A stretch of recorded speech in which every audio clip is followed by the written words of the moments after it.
ได้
สาธยาย บุญแห่งพระรัตนตรัย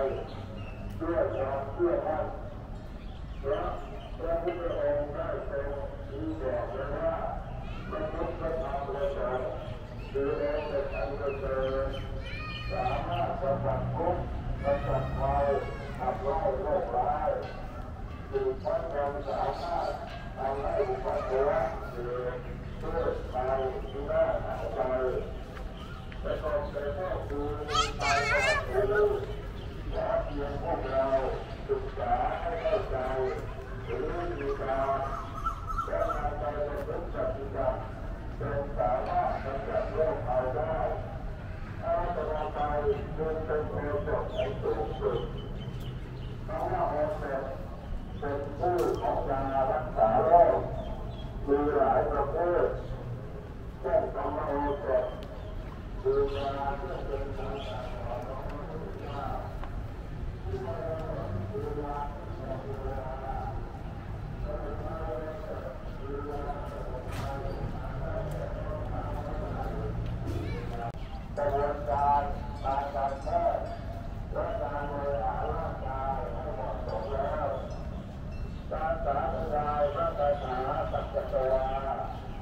เป็นวิธีการอันพระพุทธอันพระผู้มีพระภาคเจ้าได้ทรงสอนไว้วิธีการสาธยายที่จะให้เกิดมาเป็นสามารถป้องกันให้หวัดโรคให้ป้องกันโรคภัยให้ชนะนั้นต้องมีเงื่อนไขสำคัญสามประการคือต้องมีจิตเป็นสมาธิตั้งมั่นตั้งใจตัวไม่สับสนตัวหรือเกิดตามการเป็นจริงเท่านั้นสองต้องเกิดให้ถูกทาง